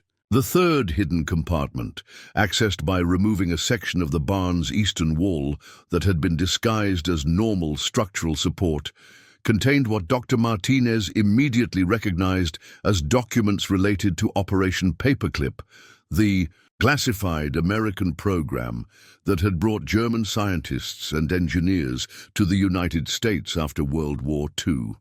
The documents included personnel files, technical reports, and correspondence that provided detailed information about the German specialists who had contributed to American military research programs. These Operation Paperclip documents are incredibly significant, Dr. Martinez said as she examined the materials. They include information about German scientists who worked on rocket technology, jet engines, and other advanced systems that became the foundation for American aerospace and military capabilities during the Cold War. Much of this information has never been declassified, and it could provide new insights into how American military technology was developed during the crucial post-war period. The Operation Paperclip documents also included technical reports and research data that had been produced by German scientists working on American military projects, representing scientific and engineering knowledge that had contributed to the development of advanced weapon systems, aircraft designs, and space exploration technologies that had given American forces decisive advantages during the Cold War competition with the Soviet Union.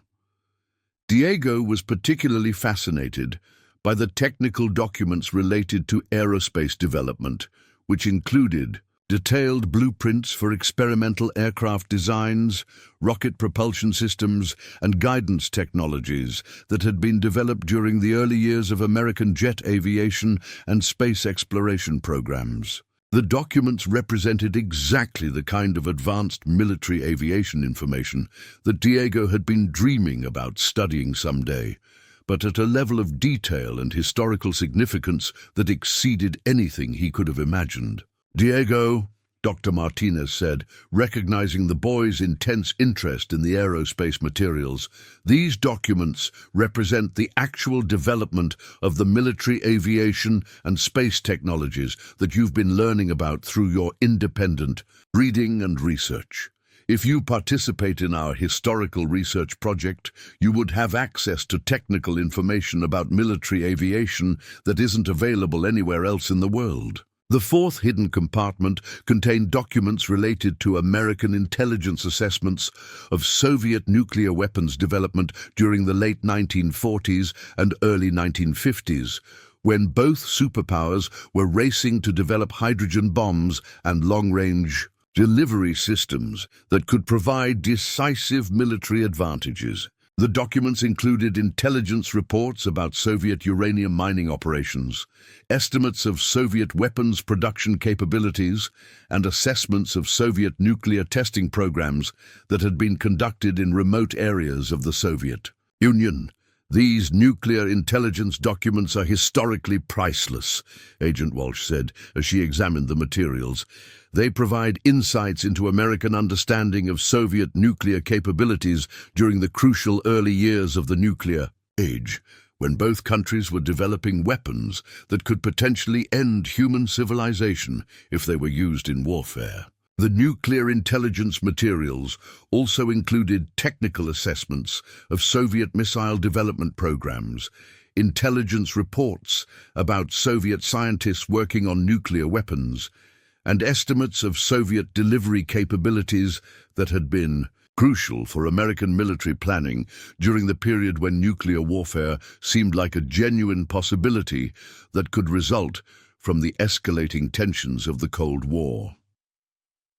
The fifth hidden compartment revealed documents related to American intelligence operations in Eastern Europe during the late 1940s and early 1950s, when the United States had been working to gather information about Soviet military capabilities, while supporting resistance movements in countries that had fallen under Soviet influence after World War II.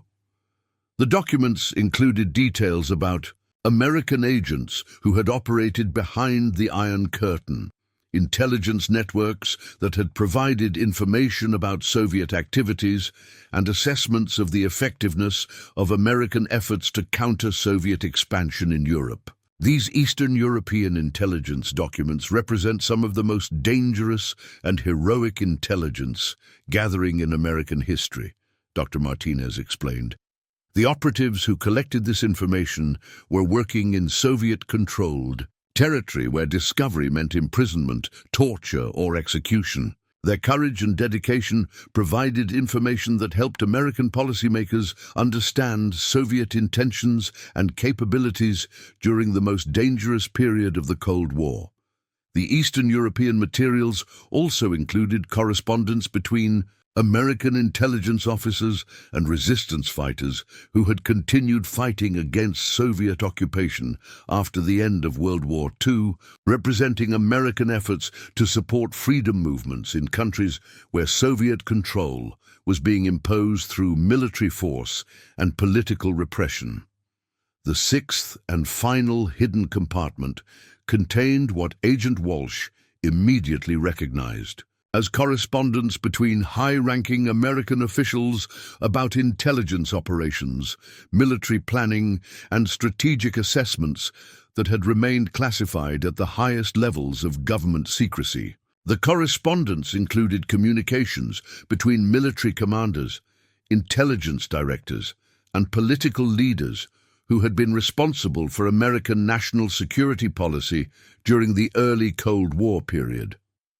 This correspondence represents decision-making at the highest levels of American government during the most dangerous period in our nation's history, Agent Walsh said as she examined the materials. These documents could provide insights into how American leaders assessed threats, made strategic decisions, and coordinated military and intelligence operations during the period when the survival of democratic civilization was at stake. The high-level correspondence also included strategic assessments and policy recommendations that had shaped American approaches to containing Soviet expansion, developing military capabilities, and conducting intelligence operations that had been crucial for protecting American national security during the Cold War competition. As the search team completed their systematic examination of all 6 hidden compartments, the scope and significance of what had been discovered in Maria and Diego's barn became clear to everyone involved in the operation. The materials represented one of the most comprehensive collections of Cold War intelligence documents ever recovered, providing insights into American intelligence operations, military planning, and strategic decision-making that could reshape historical understanding of how the United States had navigated the challenges of global conflict during the 20th century. Dr. Martinez provided Maria with a preliminary assessment of the historical and financial value of what had been discovered on her property. Mrs. Santos, What we've found here today represents materials that are historically priceless and that will require years of research and analysis by teams of historians, intelligence specialists, and military experts. The government agencies involved in studying these materials will need to establish long-term partnerships with your family that could provide substantial ongoing compensation for decades to come. Agent Walsh explained that the classified nature of many of the documents would require special security arrangements and handling procedures that would involve multiple government agencies, including the Department of Defense, the Central Intelligence Agency, the National Security Agency, and the National Archives. The complexity of the materials and the level of classification involved would make this one of the most significant document recovery operations in recent American history. The immediate compensation that we discussed this morning was based on our expectations about what we might find, Agent Walsh continued. Based on what we've actually discovered, the financial arrangements will be substantially larger than what we initially projected. We're looking at initial compensation in the range of $500,000 to $750,000, followed by annual payments that could range from $200,000 to $300,000 for as long as the research project continues. Colonel Reeves, who had been coordinating with senior officials at the Pentagon throughout the search process, received authorization to make preliminary financial commitments that would address Maria's immediate eviction crisis while formal agreements were being prepared. Mrs. Santos, I'm authorized to provide you with immediate emergency compensation of $100,000 today, which should be sufficient to resolve your housing situation while we finalize the long-term research partnership agreements. The transformation of Maria's desperate financial situation from impending eviction to substantial government compensation was so dramatic and so rapid that she found herself struggling to process the emotional and practical implications of what was happening to her family. Less than 24 hours earlier, she had been calculating whether selling her car might generate enough money to delay eviction for a few weeks. And now she was being offered financial security that would exceed anything she had ever imagined possible. But the implications of the discovery extended far beyond Maria's immediate financial relief to encompass educational and career opportunities for Diego that would transform his prospects for pursuing his aviation dreams. Dr. Martinez explained that Diego's role in discovering and accessing the hidden compartments would make him a permanent part of the historical research project, with opportunities for mentorship, education, and career development that would be unavailable through conventional academic programs. Diego, Dr. Martinez said, you would essentially become a student researcher on one of the most important historical projects in recent memory, with access to materials and expertise that could prepare you for careers in aerospace engineering, military intelligence, or historical research that would fulfill your interests in aviation while contributing to national security and historical understanding. The discovery would also create opportunities for Maria to transition from her part-time medical records position to full-time employment as a site manager and research coordinator for the Classified Document Project, providing stable income and professional development that would utilize her organizational skills while allowing her to contribute to historically significant work.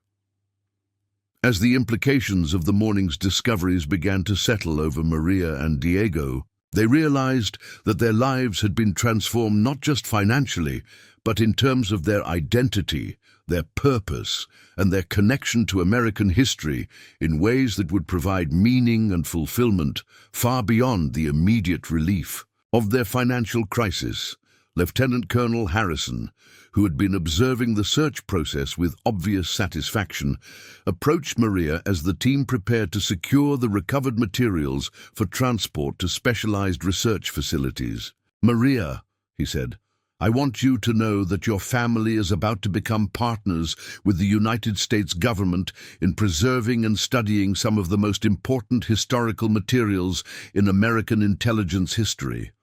Your willingness to help a stranger during a storm has led to discoveries that will benefit not just your family, but the broader understanding of how America navigated the most dangerous period in human history. The systematic destruction of Maria and Diego's quiet rural life was being replaced by opportunities that would connect them to some of the most significant events and heroic individuals in American history, transforming their understanding of their place in the world, while providing financial security and educational opportunities that would benefit not only their own family, but future generations of Americans who would learn from the historical materials that had been safeguarded in their barn for over 60 years, 3 hours after the last hidden compartment had been opened and its contents carefully documented. Maria Santos found herself sitting in her kitchen, signing partnership agreements with the United States government that would transform her family from struggling single-parent household facing eviction into guardians of some of the most significant classified documents in American intelligence history. The contracts spread across her dining table represented not just financial salvation, but a complete reimagining of her family's purpose and place in the world. Colonel Reeves had spent the afternoon coordinating with officials at the Pentagon, the CIA, and the National Archives to expedite the approval process for what was being classified as an emergency historical recovery operation that required immediate action to secure materials of extraordinary national importance. The speed with which high-level government officials had approved the partnership agreements reflected the unprecedented significance of what had been discovered in Maria's barn and the government's recognition that her family's cooperation was essential for properly studying and preserving the recovered materials. Mrs. Santos, Colonel Reeves said as she completed her signature on the final agreement, "What you're signing today makes you and Diego official partners with the United States government in one of the most important historical research projects in recent memory. Your property will be designated as National Historical Research Site 7-7 Alpha, with your family serving as permanent site managers and research coordinators for materials that will be studied by historians and intelligence specialists for decades to come." The financial terms of the partnership agreements exceeded even the revised estimates that had been discussed earlier in the day. The initial compensation payment of $850,000 would be deposited in Maria's bank account within 48 hours, followed by annual partnership fees of $275,000 for the first 5 years, and $150,000 annually thereafter, for as long as the research project continued, which was projected to be at least 15 to 20 years based on the volume and complexity of the recovered materials. But the partnership involved much more than financial compensation.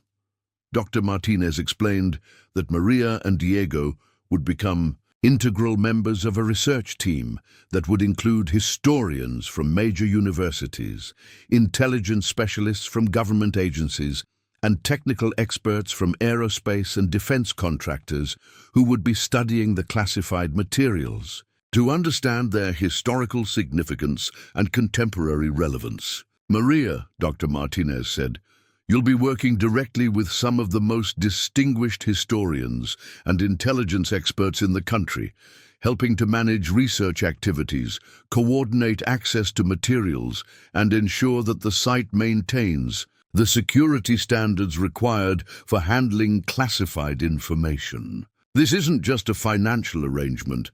It's a professional partnership that will provide you with expertise and experiences that few people ever have the opportunity to develop. Diego's role in the partnership would be even more extraordinary. As the person who had discovered the hidden compartments and who had demonstrated genuine passion for aviation and military history, Diego would be enrolled in a specialized educational program that would combine traditional academic subjects with hands-on research experience, using the actual historical materials that had been recovered from his family's property.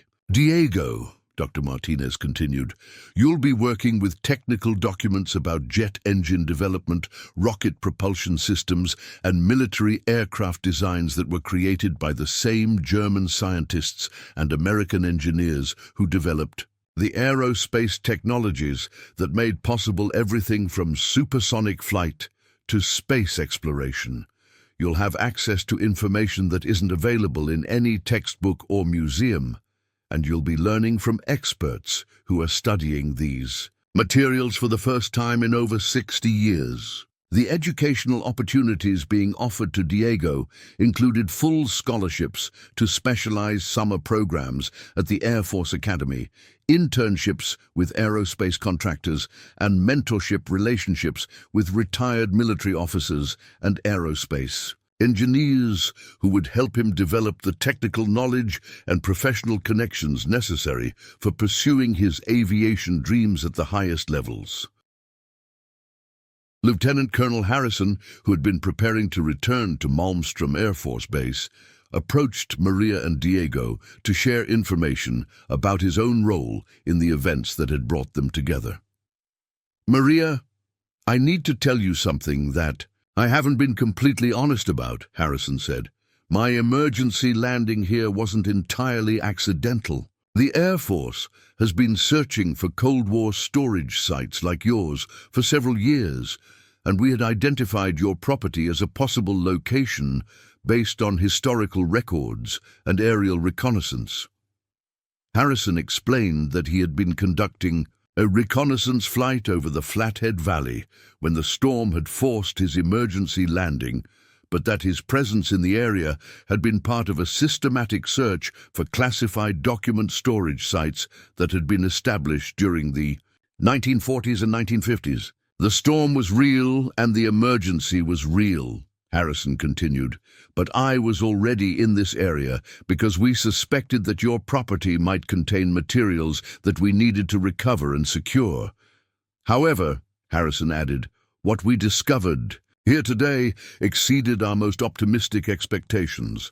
The materials in your barn represent intelligence gathering and historical documentation that is far more comprehensive and significant than we had dared to hope we might find. Your family has become the guardians of American history that will help future generations understand how our country navigated the most dangerous period in human civilization.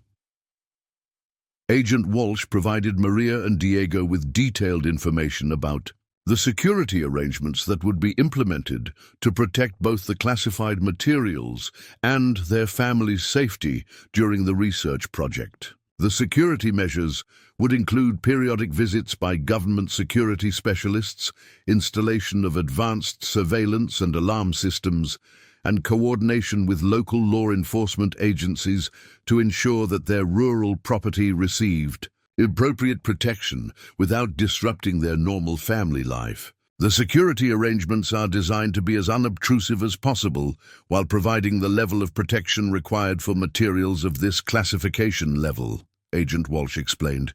You'll continue to live normal lives in your home, with research activities scheduled around your family's needs and Diego's education, but with the additional security that comes from being partners with government agencies that take protection of classified information very seriously. Dr. Martinez also explained that the research project would involve collaboration with universities throughout the United States and Europe, creating opportunities for Maria and Diego to travel to academic conferences, meet with historians and researchers, and participate in educational programs that would broaden their understanding of the historical materials they were helping to preserve and study. This partnership will connect you to a community of scholars and researchers who share your commitment to understanding and preserving important aspects of American history, Dr. Martinez said.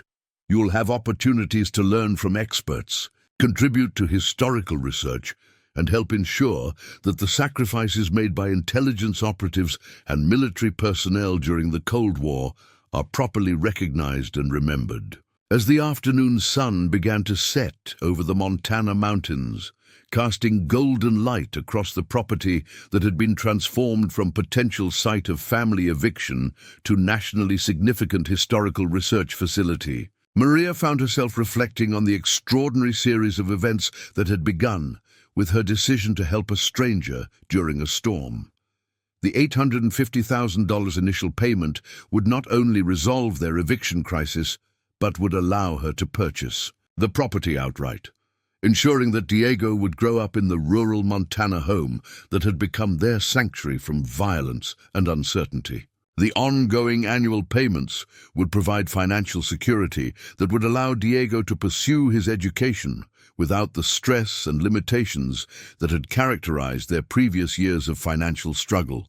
But perhaps more importantly, the partnership would give both Maria and Diego a sense of purpose and contribution that extended far beyond their personal circumstances.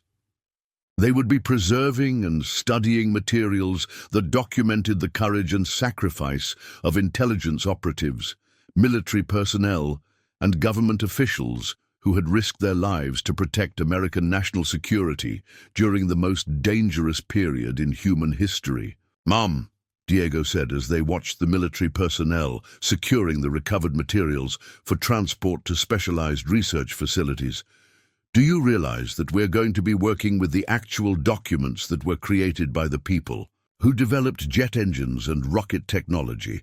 We're going to be studying materials that show how America won the Cold War and became the leading aerospace power in the world."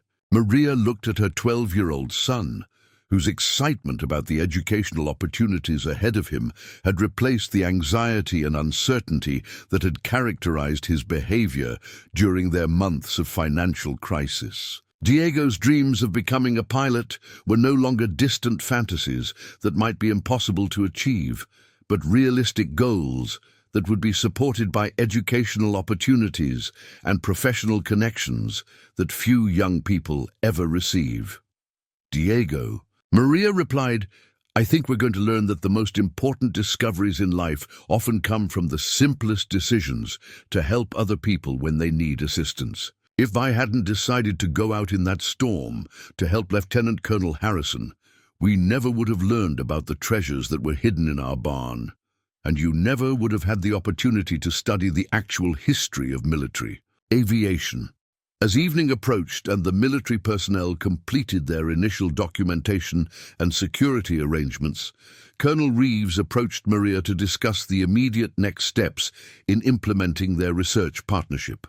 "Mrs. Santos, the materials we recovered today will be transported to secure facilities where they'll undergo initial analysis and preservation treatments. But the primary research activities will take place here on your property, where the materials will be returned once we've established the necessary security and research infrastructure." Colonel Reeves explained that construction would begin within 2 weeks to build a specialized research facility adjacent to the barn, designed to accommodate the historians, archivists, and security personnel who would be working with the classified materials while ensuring that Maria and Diego's family life remained as normal as possible. The research facility will be designed to blend with the rural character of your property, Colonel Reeves said, and the research activities will be scheduled to minimize disruption to your daily routines and Diego's education. You'll be partners in this project, not just landlords, with active roles in managing research activities and contributing to historical analysis. Dr. Martinez provided Maria with contact information for the team of historians, archivists, and education specialists who would be working with their family during the coming months to develop research protocols and educational programs that would make the most of the extraordinary learning opportunities that the partnership would provide. "Maria," Dr. Martinez said, "you and Diego are about to embark on an adventure in historical discovery that will connect you to some of the most significant events and heroic individuals in American history. You'll be learning about intelligence, operations, military technology development, and strategic decision-making that shaped the outcome of the Cold War and established America as the leading democratic power in the world. Lieutenant Colonel Harrison, who was preparing to return to his regular duties at Malmstrom Air Force Base, shared his final thoughts about the events that had brought their families together and the opportunities that lay ahead for Maria and Diego. "Maria," Harrison said, "when I was lying in that wrecked airplane last night, wondering if anyone would find me in time to help, I never imagined that your kindness would lead to discoveries that would benefit not just your family, but the entire country's understanding of our history. You've proven that individual acts of compassion can have consequences that extend far beyond what we can imagine when we make decisions to help others." As the military personnel departed and Maria and Diego found themselves alone in their kitchen, surrounded by partnership agreements and contact information for government officials and university researchers, they realized that their lives had been permanently transformed by a single decision to help a stranger during a storm. The eviction notices that had been spread across their kitchen table that morning had been replaced by contracts that would provide financial security for decades to come. The anxiety and uncertainty that had characterized their daily lives for months had been replaced by excitement about educational opportunities and historical research that would give their lives meaning and purpose that extended far beyond their personal circumstances. Diego's dreams of becoming a pilot were no longer limited by financial constraints or educational limitations, but were supported by mentorship opportunities, educational programs, and professional connections that would help him achieve his goals at the highest levels of military aviation or aerospace engineering. Maria's identity had been transformed from struggling single mother facing eviction to partner with the United States government in preserving and studying some of the most important historical materials in American intelligence history. Her organizational skills and attention to detail, which had helped her manage their family's survival during financial crisis, would now be applied to managing research activities that would contribute to national security and historical understanding. 6 months later, Maria and Diego stood in the newly constructed research facility adjacent to their barn, watching as historians and intelligence specialists from around the world examined documents that were rewriting the history of Cold War intelligence operations and revealing previously unknown details about American military technology development during the 1940s and 1950s. The research facility had been designed to accommodate up to 20 researchers at a time, with specialized equipment for document preservation, digital imaging, and secure communications with government agencies and universities around the world. The facility's presence had brought their rural Montana property international recognition as one of the most important historical research sites in American intelligence history. Diego had become the youngest research assistant in the facility's history, working directly with aerospace historians and retired military officers to analyze technical documents about jet engine development, rocket propulsion systems, and military aircraft designs that had been created by German scientists and American engineers during the early Cold War period. "Mom," Diego said as they watched researchers examining Operation Paperclip documents that detailed the development of technologies that had made possible America's achievements in supersonic flight and space exploration, "I understand now why you decided to help Lieutenant Colonel Harrison during that storm. You weren't just helping one person. You were helping preserve American history that would have been lost forever if those documents had remained hidden in our barn." Maria looked at her son, who had grown several inches during the past 6 months, and whose confidence and knowledge had developed dramatically through his work with the research team. Diego's participation in the historical research project had provided him with educational opportunities that were preparing him for admission to the Air Force Academy, where he would study aerospace engineering while continuing his involvement in the Cold War document research project. "Diego," Maria replied, "I think we've learned that the most valuable treasures in life are often hidden in the most ordinary places, waiting for people who are willing to help others and to ask questions about things that don't seem quite normal. The documents that were hidden in our barn have been waiting over 60 years for someone like you to find them and help preserve them for future generations." 2 years after Lieutenant Colonel Harrison's emergency landing, Maria and Diego attended a ceremony at the Pentagon where they were recognized for their contributions to historical research and national security through their partnership in the Cold War Document Recovery Project. The ceremony was attended by senior military officials, intelligence historians, and government officials who credited their work with advancing understanding of American intelligence operations during the most dangerous period in human history. The research conducted using materials from their barn had already resulted in 12 academic publications, 3 documentary films, and educational programs that were being used in universities throughout the United States and Europe to teach students about Cold War history and intelligence operations.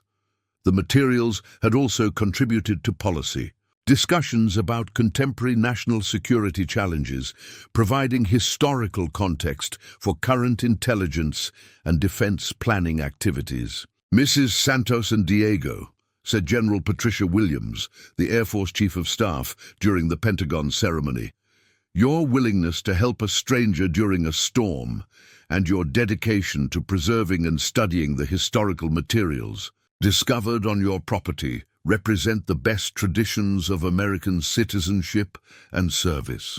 You have helped ensure that the sacrifices made by intelligence operatives and military personnel during the Cold War will be remembered and honored for generations to come."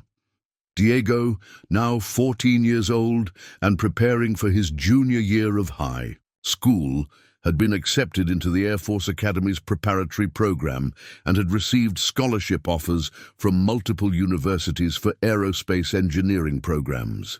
His involvement in the historical research project had provided him with technical knowledge, professional connections, and educational opportunities that had transformed his aviation dreams from distant fantasies into realistic career goals. Supported by some of the most distinguished experts in military aviation and aerospace technology, Maria had become the director of the Cold War Document Research Center, managing research activities, coordinating with universities and government agencies, and overseeing educational programs that brought students and researchers from around the world to study materials that had been preserved in their rural Montana barn for over 60 years.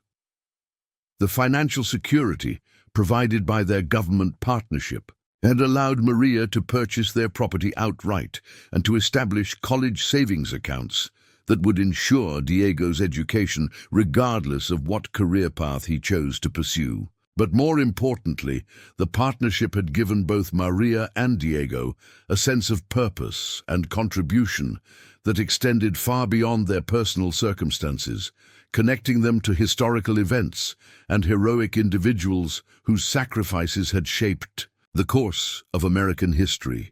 5 years after that stormy September night, when Maria had heard a struggling aircraft engine and had made the decision to help a stranger in distress, she stood on the front porch of their Montana home, watching Diego work with researchers in the facility that had been built to preserve and study the treasures that had been hidden beneath their feet for decades. The ranch house that had once represented the potential loss of everything they had worked to build together had become the center of an international research community dedicated to understanding and preserving some of the most important historical materials in American intelligence history. Their family story of struggle and survival had become part of a larger narrative, about how individual acts of kindness and courage can unlock opportunities that transform not only personal circumstances, but contribute to broader understanding of human history and national heritage. Maria Santos had learned that sometimes the most extraordinary transformations in life begin with the simplest decisions to help others when they need assistance, and that the most valuable treasures are often hidden in the most ordinary places, waiting for people who are willing to look beyond surface appearances and ask questions about things that seem unusual or out of place.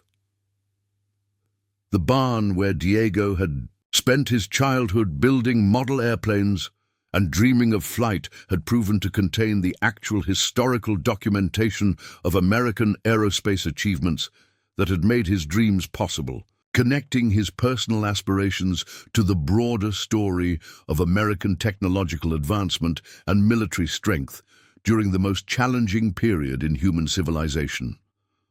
The legacy of Lieutenant Colonel Harrison's emergency landing and Maria's decision to help him during a storm would continue for generations through the historical research, educational programs, and national security insights that resulted from discovering and studying the classified materials that had been safeguarded in their rural Montana barn by patriots who had risked their lives to protect American democracy during the Cold War. Today, the Santos Cold War Research Center continues to attract historians, students, and researchers from around the world, serving as a testament to the truth that individual acts of compassion and courage can have consequences that extend far beyond anything we can imagine when we make decisions to help others who need assistance during their own storms of crisis and uncertainty. Up next, you've got two more standout stories right on your screen. If this one hit the mark, you won't want to pass these up. Just click and check them out. And don't forget to subscribe and turn on the notification bell so you don't miss any upload from us.